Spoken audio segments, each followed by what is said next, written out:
तो ये देखिए, आज हम बना रहे हैं कंकोड़ा की सब्जी। ये वाली सब्जी दिखने में भले करेले जैसी दिखती हो, पर इसका स्वाद बिल्कुल भी तीखा नहीं होता और ये खाने में बहुत ज़्यादा डिलीशियस लगता है। तो हेलो एवरीवन, आप लोगों का स्वागत है हमारे इस channel cook and crave with Somi में। तो इस कंकोड़े में बहुत ही ज़्यादा हेल्थ बेनिफिट्स होते हैं, लेकिन फिर भी लोग इसे खाने से कतराते हैं। उन्हें तो सबसे पहले देख के ये लगता है कि ये तो करेले जैसी दिख रही है, कहीं ये खाने में भी उतनी तीखी ना हो। लेकिन मेरा यकीन मानिए, ये सब्ज़ी बहुत ही ज़्यादा डिलीशियस तैयार होती है। और ये कंकोड़ा सिर्फ बारिश के मौसम में ही मिलता है, और वो भी करीबन 2 महीने के लगभग ही मार्केट में अवेलेबल होता है। तो इस कंकोड़े की सब्ज़ी को बनाने के लिए मैंने यहाँ पे आधा केजी कंकोड़ा ले लिया है और हमें इसे बिल्कुल अच्छे तरीके से वॉश कर लेना है। ये सब्ज़ी भले ही नई दिख रही हो, पर इसे बनाने का तरीका बहुत ही सिंपल है और ये बिल्कुल कम मसाले में बनके तैयार हो जाता है। तो फर्स्टली हमने इस कंकोड़ा को 3-4 पानी से बिल्कुल अच्छे तरीके से वॉश कर लिया है। आप देख सकते हैं कि इसके ऊपर ये जो कांटेदार सा बना हुआ है, इसमें धूल मिट्टी फंसी रह जाती है, इसलिए हमें इसके 3-4 पानी को बदल करके इसे बिल्कुल अच्छे तरीके से वॉश कर लेना है। और अगर आप चाहें तो इसे वॉश करने के बाद आधे घंटे के लिए पानी में सोक करके छोड़ दें, ताकि इसकी मिट्टी बिल्कुल अच्छे तरीके से वॉश हो जाए। हमने कंकोड़ा को आधे घंटे के लिए पानी में डाल के छोड़ दिया है और ये हमने थोड़ा सा चना दाल ओवरनाइट सोक करके रखा था। तो आज की कंकोड़े की सब्ज़ी में हम चना दाल का भी यूज़ करेंगे, जिससे ये सब्ज़ी और भी ज़्यादा टेस्टी तैयार होगी। तो हमें इस चने दाल को प्रेशर कुकर में डाल के 1 सीटी आने तक होने देना है, ताकि बिल्कुल अच्छे तरीके से कुक हो जाए। और 1 सीटी आने के बाद आप यहाँ पे देख सकते हैं कि चना दाल बिल्कुल अच्छे से कुक हो चुका है और ये बिल्कुल सॉफ्ट बन चुका है। तो आधा घंटा हो चुका है और हमने कंकोड़े को पानी में डाल के रखा था। अब इसे हम प्रॉपर्ली वॉश कर लेंगे।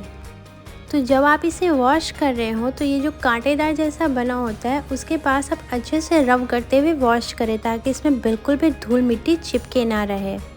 तो हमने इसे बिल्कुल अच्छे से धो लिया था और फिर हम इसका ये जो आगे पीछे में डंठल बने रहते हैं ना, हम उसे बिल्कुल अच्छे से काट लेंगे। और काटने के बाद हम इसे 2 पार्ट में इस तरीके से डिवाइड कर लेंगे। तो यहाँ पे आप देख सकते हैं कि इसके बीज बिल्कुल हरे भरे और छोटे छोटे साइजेस के हैं। तो आपको इस वाले कंकोड़े को इस तरीके से लंबे लंबे काट लेना है। और ये वाली सब्ज़ी जब हम बाज़ार से ख़रीद के लाते हैं, तो आप कोशिश कीजिएगा कि आप इसके छोटे साइज़ वाले को ही लाओ, क्योंकि छोटे साइज़ वाले कंकोड़े में हेल्थ बेनिफिट्स बहुत ज़्यादा होते हैं अकॉर्डिंग टू बड़े साइज़ वाले कंकोड़े के। और जब आप इसे कट कर रहे हो और इसके अंदर से बिल्कुल रेड जैसे बड़े बड़े बीज वाले कंकोड़े निकले, तो आप उसे डिस्कार्ड कर दें, नहीं तो उसमें से बीज निकाल के उस कंकोड़े को बनाएं। तो सब्जी बनाने के लिए अब हम आगे बढ़ते हैं, जिसके लिए मैंने उबले हुए दाल को ले लिया है और यहाँ पे मैंने 1 मीडियम साइज़ के टमाटर को बिल्कुल बारीक काट करके ले लिया है। और फिर आपको 2 मीडियम साइज़ के प्याज को काट लेना है। और फिर हम 1 इंच अदरक का कद्दूकस कर लेंगे और 4 से 5 कलियां लहसुन के बारीक काट लेंगे। और करीबन 4 से 5 मिर्च मैंने यहाँ पे लंबे लंबे साइज़ में काट लिया है। आप चाहें तो इसे स्मॉल साइज़ में भी कट कर सकते हैं। तो चलिए अब सब्ज़ी बनाना शुरू करते हैं, जिसके लिए मैंने एक कढ़ाई में ले लिया है सरसों तेल। तो ये सब्ज़ी हम सरसों तेल में बनाने वाले हैं, क्योंकि वैसे भी रिफाइंड ऑयल प्रूव हो चुका है कि वो हमारे हार्ट के लिए हेल्दी नहीं होते हैं। तो आप चाहें तो सरसों तेल या फिर कोई भी कोल्ड प्रेस्ड ऑयल ले सकते हैं इस सब्ज़ी को बनाने में। और जैसे ही तेल गर्म हो जाए तो हम उसमें थोड़ा सा हींग डाल देंगे। तो यहाँ पे सब्जी को बनाने के लिए अब हम सारी चीज़ों को भून लेंगे। तो हींग डालने के बाद आपको थोड़ा सा साबुत जीरा डाल लेना है। और इस कंटोले की सब्ज़ी में जब हम राई का छौंक डालते हैं, तो ये सब्ज़ी में बहुत ही ज़्यादा टेस्टी स्वाद आता है। तो यहाँ पे हम अदरक और लहसुन को सबसे पहले डाल के कुछ देर के लिए सौटे कर लेंगे। तो ये जो कंटोले की सब्ज़ी हम तैयार कर रहे हैं, इसमें बहुत सारे मिनरल्स, विटामिन, सारी चीज़ें पाई जाती है। इसमें न्यूट्रिएंट्स जैसे vitamin A and C, iron and fibre सभी पाए जाते हैं। ये हमारे इम्यूनिटी को स्ट्रॉन्ग करता है और इन्फेक्शंस के अगेंस्ट बॉडी को फाइट करने में हेल्प करता है। इसमें पाए जाने वाले विटामिन ए हमारे आइज़ के लिए बहुत ही अच्छा होता है। और ये कंकोड़े की सब्ज़ी डायबिटिक फ्रेंडली होती है, जो कि हमारे ब्लड शुगर लेवल को रेगुलेट करने में हेल्प करती है और ये हमारे स्किन और हेयर हेल्थ के लिए भी बहुत ज़्यादा फ़ायदेमंद होती है। तो जब लहसुन अच्छे से भुन गया था, उसकी खुशबू आने लगी थी, तो हमने उसमें हरी मिर्ची, प्याज, सारी चीज़ों को डाल दिया और यहाँ पे अब हम प्याज को थोड़ा पिंक होने तक फ्राई कर लेंगे। तो प्याज को भूनते समय हमें फ्लेम को मीडियम टू लो पे रखना है। हम हाई पे रखेंगे तो इसका कलर पिंक की जगह ब्राउन हो जाएगा। और जैसे ही प्याज भुन जाए, हमने जो टमाटर को बारीक काट करके रखा था, हम उसे यहाँ पे मिलाएंगे और अब प्याज के साथ साथ हम इस टमाटर को भी अच्छे तरीके से भून लेंगे। तो हमने यहाँ पे अभी कोई भी नमक या फिर कोई भी मसाला नहीं ऐड किया है, हमें थोड़ा सा इसे भुनना है। तो करीबन 2 से 3 मिनट भून जाने के बाद हमने जो चना दाल को उबाल करके रखा था, हम उसे यहाँ मसाले में मिला देंगे।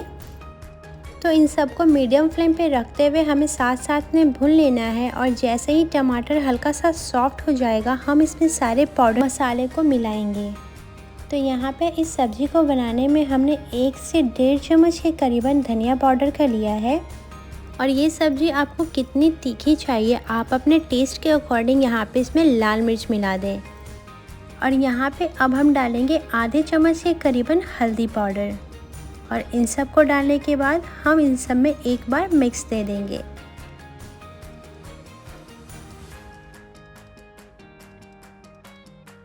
और बस यहाँ पे हम बिल्कुल थोड़ा सा नमक डाल देंगे ताकि ये सारी सब्जियाँ अच्छे से कुक होके बिल्कुल सॉफ्ट हो जाए। तो इन सब को फ्राई करने में हमने पाउडर मसाले का यूज़ किया है। तो जब हम इसे फ्राई कर रहे हो तो आपको बिल्कुल थोड़ा सा पानी इसमें ऐड कर देना है ताकि इसे फ्राई करते वक्त हमारे मसाले बिल्कुल भी लगे ना। और पानी डालने के बाद आप इसे चलाते हुए एक बार मिला लें।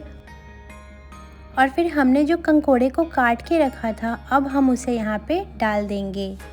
तो ये हेल्दी और डिलीशियस कंकोड़े की सब्ज़ी तो बन ही रही है। तब तक आप इस वीडियो को लाइक करें और इसे एंड तक ज़रूर देखें।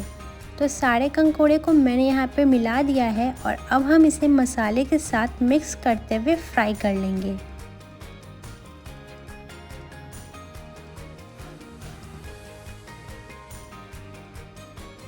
तो इस सब्ज़ी को बनाने में हमने शुरुआत में बिल्कुल थोड़ा सा नमक टमाटर को कुक होने के लिए यूज़ किया था।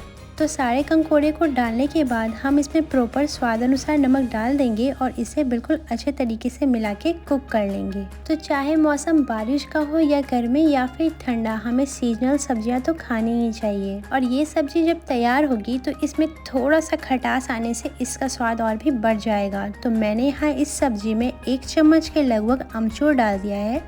आप चाहे तो यहाँ पे इमली के पल्प को भी डाल सकते हैं और नहीं तो नींबू के रस को भी डाल सकते हैं। बस थोड़ा सा खट्टापन आने से ये सब्ज़ी बहुत ही ज़्यादा डिलीशियस तैयार होगी। तो इसे कवर करके मैंने 7 मिनट के लिए इसे पका लिया है और यहाँ पे ये सब्ज़ी 50% तक कुक हो चुकी है। अब हम इसे थोड़ा सा मिला लेंगे और बिल्कुल हल्का सा पानी डाल के इसे 7 मिनट के लिए और कुक कर लेंगे।